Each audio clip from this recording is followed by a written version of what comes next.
I feel many low to no budget filmmakers, including me, suffer from letting their gear limit their work. Well, let me tell you something. There will always be better gear. You see, filmmaking is 1% the camera and 99% what you do with it. Now, of course, some shots are going to be easier with better gear, but there's something we can all do until we upgrade, and that's adapt. That's why I made a short called 2020 the year. I filmed it on my Canon Rebel SL1. Whilst lacking many modern day features, I didn't let this stop me, but I did use a little secret weapon called Magic Lantern. It's a freeware for some Canon DSLRs that adds more features.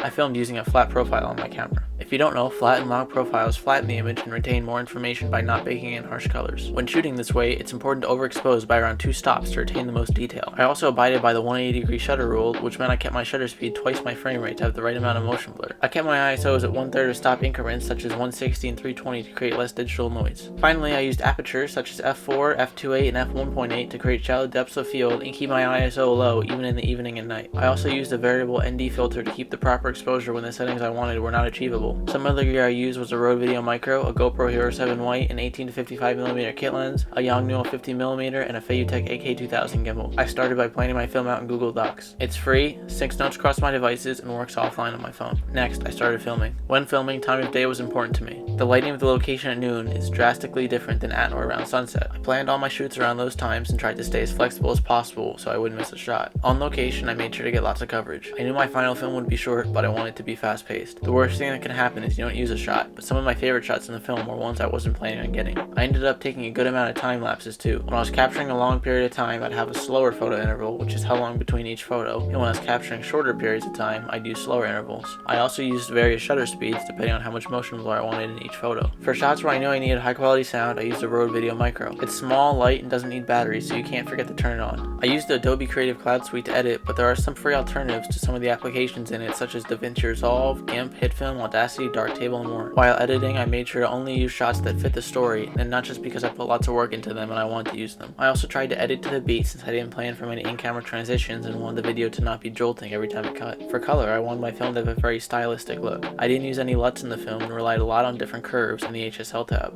LUTs or lookup tables, which are color profiles for video footage, are a great tool for those just getting into color grading or don't have much time, and there are many free ones online that I've used in the past. Just remember to color correct before you color grade. Finally, for sound design, I layered sounds to make everything come to life, stacked sounds, panned them for a binaural effect, faded them in and out to make them enter and exit smoother, and added sounds to complement camera movements and transitions. I mixed the film with a pair of headphones and got many sounds as well as the music from Epidemic Sound, but I also used some paid and free sound packs from the internet that you can download too. Just make sure to check the usage rights, and this goes for all media in your films if you want to use them yourself, especially with free packs. Oh, and by the way, this entire behind the scenes, including the camera demos, was filmed on my 3-year-old smartphone, so there's no excuse not to create.